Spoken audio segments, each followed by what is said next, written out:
Hello everyone, আসসালামু আলাইকুম। Welcome to Tasty Tiffin Box. আজকে আপনাদের সাথে অথেন্টিক একটা ক্রিম অফ মাশরুম স্যুপের রেসিপি শেয়ার করছি। ক্রিমি টেক্সচার, মাশরুমে ভরপুর এই স্যুপটি অসাধারণ হয় খেতে। এই রেসিপিতে বাসায় একবার তৈরি করে দেখুন, রেস্টুরেন্টে গিয়ে আর খেতে ইচ্ছা হবে না। খুবই অল্প সময় অল্প কিছু ইনগ্রিডিয়েন্টস দিয়ে কিভাবে এই স্যুপটি তৈরি করেছি, চলুন রেসিপিটি একবার দেখে নেওয়া যাক। প্রথমে একটা প্যানের মধ্যে 1 টেবিল চামচ পরিমাণ বাটার দিয়েছি, আর আজকে এখানে সল্টেড বাটার ইউজ করেছি।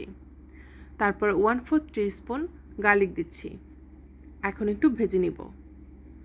তারপর হাফ কাপ পরিমাণ মাশরুম দিয়ে দিচ্ছি, আর আজকে এখানে ক্যানের মাশরুম ইউজ করেছি।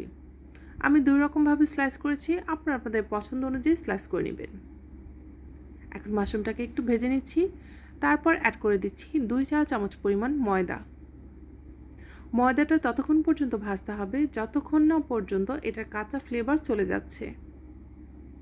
এখন ময়দাটাকে একটু ভালোভাবে নেড়েচেড়ে ভেজে নিচ্ছি। তারপর অ্যাড করে দিচ্ছি 2 কাপ পরিমাণ লিকুইড মিল্ক। আর মিল্ক দেওয়ার পরে আপনাকে অনবরত নাড়তে হবে, নয়তো ময়দা দলা পেকে যাবে। এখন একটু নেড়েচেড়ে দিচ্ছি, তারপর এখানে অ্যাড করে দিচ্ছি স্বাদ অনুযায়ী লবণ। যেহেতু এখানে সল্টেড বাটার ইউজ করেছি, তাই লবণের পরিমাণটা কম দিয়েছি। তারপর সামান্য পরিমাণ চিকেন পাউডার, সামান্য পরিমাণ সুগার, 2 টেবিল চামচ পরিমাণ ডানো ক্রিম, আর সামান্য পরিমাণ সাদা গোলমরিচের গুঁড়া। এখন কিন্তু স্যুপটা বলক চলে আসছে, এখন অনবরত নাড়তে হবে। এই স্যুপটা হতে কিন্তু খুব বেশি একটা সময় লাগে না।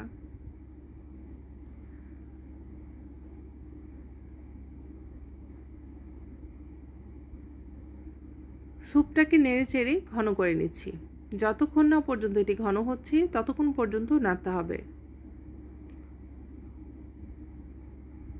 এখন কিন্তু এই পর্যায়ে অনেকটা ঘন হয়ে আসছে, আমি আরও কিছুক্ষণ জাল করব। আর এই স্যুপটি একটু খেতে সুইট হয়ে থাকে, তাই সুগারটা আপনাদের টেস্ট অনুযায়ী অ্যাড করে নেবেন। স্যুপটা কিন্তু এখন মোটামুটি রেডি, আমি এটা সার্ভ করব।